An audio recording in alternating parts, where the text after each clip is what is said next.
just to make them fun. हे बालाः, एकतायां बलमस्तीति विषयं जानन्ति वा भवन्तः? न जानामि भगिनी। अस्तु तर्हि अद्य अहं कथामेकां श्रावयामि, शृणोतु।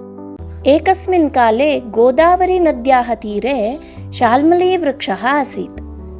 तस्मिन् वृक्षे बहवः कपोताः वासं कुर्वन्ति स्म। एतत् सर्वम् एकः व्याधः पश्यन् आसीत्।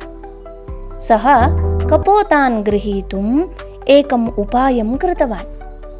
अधः भूमौ तण्डुलान् इतरधान्यकणान् च क्षिप्त्वा तस्य उपरिष्टात् सर्वत्र जालं प्रसारितवान्।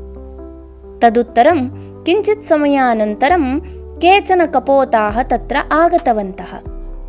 तदा एकः युवकपोतः तत्र तण्डुलान् धान्यान् च दृष्ट्वा खादितुं गन्तुम् उद्युक्तः। तदा एकः वृद्धः कपोतः वदति यत् अत्र कापि वञ्चना वर्तते। कश्चन व्याधः ज्ञात्वा तत्र धान्यं प्रसारितवान् अस्ति निश्चयेन। अतः मा गच्छतु इति वदति। तथापि सः युवकपोतः वृद्धकपोतस्य वचनं न शृणोति। तण्डुलं धान्यं च खादन आशया तत्र गत्वा खादितुम् आरभते।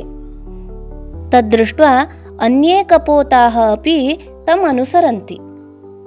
यदा खादनं समाप्य सर्वे कपोताः उड्डयनं कर्तुं यतन्ते तदा उड्डयनं कर्तुमेव न शक्नुवन्ति। जाले ते सर्वे कपोताः पतिताः भवन्ति। तदा सर्वे कपोताः युवकपोतं तर्जयितुम् आरभन्ते। भवतः कारणात् वयमपि अत्र पतिताः। वृद्धकपोतस्य वचनं श्रोतव्यमासीत् इति सर्वे किमपि युवकपोतस्य समीपे वदन्ति। तदा तेषु कपोतराजा यः आसीत् सः वदति, अधुना कष्टसमये अस्मात् कष्टात् बहिः कथम् आगन्तव्यमिति चिन्तनीयम्। अतः तद्विषये चिन्तयन्तु इति। एकम् उपायं कुर्मः, एकत्वे बलं भवति। अतः सर्वे वयं मिलित्वा जालेन सह एव उड्डयनं कुर्मः। तत्र गण्डकीनद्याः तीरे मम हिरण्यकनामकः मूषकमित्रं वर्तते। तस्य समीपे गच्छामः। सः स्वकीयतीक्ष्णदन्तेन अस्माकं जालं कर्तयिष्यति इति।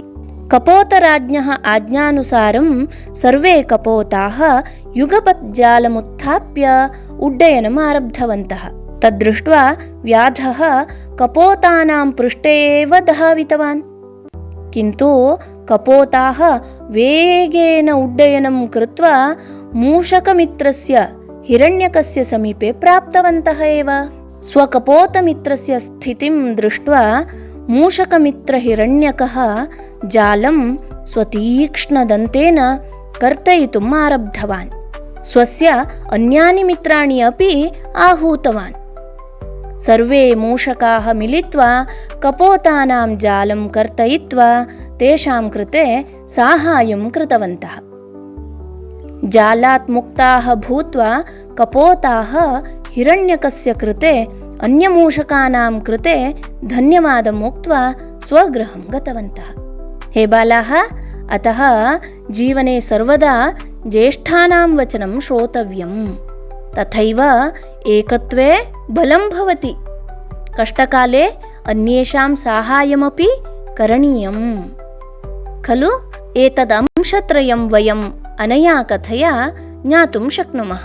अस्तु तर्हि पुनः मिलामः। धन्यवादः।